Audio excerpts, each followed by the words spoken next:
국민노조TV 시청자 여러분 안녕하십니까? 노동하디슈의 이한솔입니다. 귀족 노조의 가장 큰 폐해 중 하나인 고용세습. 여러분도 잘 아실 겁니다. 요즘같이 고용평등이 일상화된 우리 사회에서 대기업 근로자가 자기 자녀에게 양질의 일자리를 물려주는 것이 노사 간 협약으로 체결된다는 것은 상상하기 어려운 일인데요. 실제로 많은 대기업 귀족 노조들이 그런 일을 벌이고 있습니다. 이런 폐습에 대해 정부가 칼을 빼들었습니다. 정부는 단체 협약에 고용세습 조항을 둔 기아 등 국내 60여 개 기업에 시정명령을 내리기로 했습니다. 직원 자녀를 우선 채용하게 하는 조항이 청년의 구직 기회를 박탈한다는 지적에 따른 것인데요. 청년들에게 공정한 취업 기회를 부여해야 한다는 사회적 분위기가 고조되고 있는 덕분입니다. 22일 업계에 따르면 고용노동부, 중부지방 고용노동청, 안양지청은 이달 초 기아 노사에 단체협약 제26조 1항이 관련 법을 위반한 것으로 판단했다는 내용의 공문을 보내고 시정명령 절차에 들어갔습니다. 기아 단체협약에 시정명령이 내려지는 것은 이번이 처음입니다.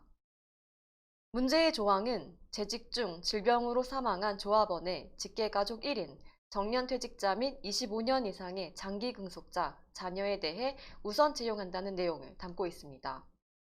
기아 노동조합은 회사가 5년 만에 생산직 신규 채용에 나선 지난해 11월 정년퇴직자와 25년 이상 장기 근속자의 자녀를 우선 채용하라고 회사에 요구했습니다. 고용세습 성격의 단체협약 제26조 1항을 따라야 한다는 주장이었습니다. 당시 업계에서는 자녀에게 금수저를 넘어 직수저를 물려주겠다는 현대판 음서제라는 지적이 나왔습니다. 고용부는 이 조항이 헌법 11조 제1항 평등권, 고용정책기본법 제7조 제1항 취업기회의 균등한 보장 등에 위배된다고 판단했습니다.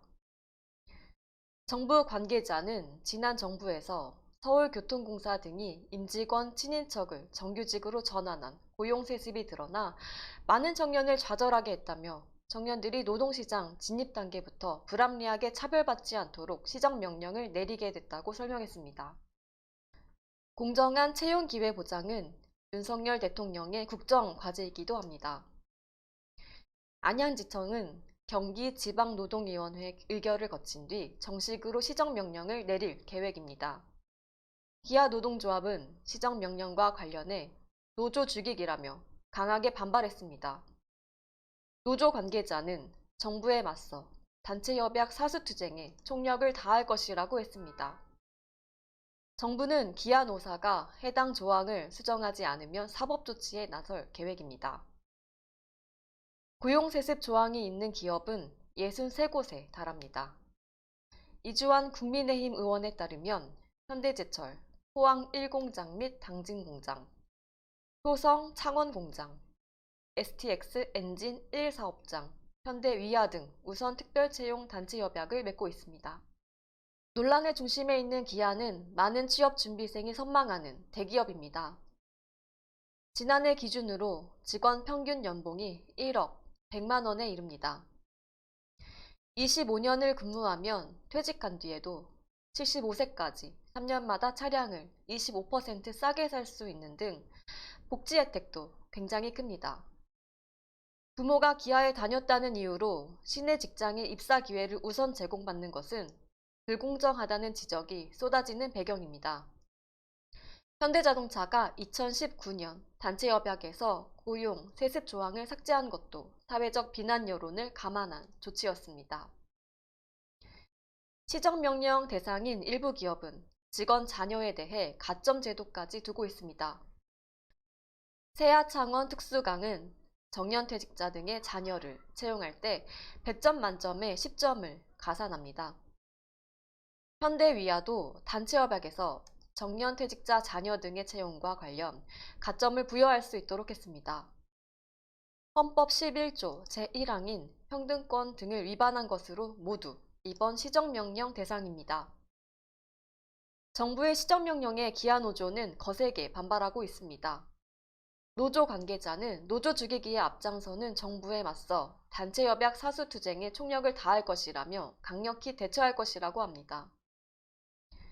기아 노조가 반발하는 것은 조합원 중 상당수가 취업을 앞둔 자녀를 두고 있기 때문이라는 게 업계의 설명입니다. 기아는 작년 기준 50세 이상 임직원이 18,874명으로 전체의 53.2%에 이릅니다. 퇴직자도 급격히 늘고 있습니다. 기아의 5, 60대 퇴직자는 2019년 570명에서 지난해 904명으로 2배 가까이 늘었습니다. 노동계는 고용 세습 조항에 대해 이미 사문화됐다며 단체 협약으로 실제 채용된 사례는 거의 없다고 주장합니다. 이에 대해 정부는 노동계 주장대로 사문화됐다면 폐지하면 될 일이라고 맞서고 있습니다. 그대로 둘 경우 언제든 악용될 수 있고 직원 자녀 우선 채용 사실을 기업 밖에서는 알기 어렵다는 게 정부의 설명입니다. 주요 기업 노조가 정부의 시정 조치를 그대로 받아들일지는 미지수입니다. 노조가 고용세습 조항을 그대로 유지했을 때 받게 될 법적 처벌 수위는 500만 원 이하 벌금에 불과합니다. 보다 엄중한 처벌 규정 없이는 고용세습을 뿌리 뽑지 못할 것이라는 지적이 나옵니다. 정치권은 이 이슈에 침묵을 지키고 있습니다. 고용세습 이슈가 터질 때마다 관련 법안이 여러 차례 발의됐지만 이렇다 할 논의가 이뤄지지 않은 채 국회 회기 종료와 함께 자동 폐기되곤 했습니다.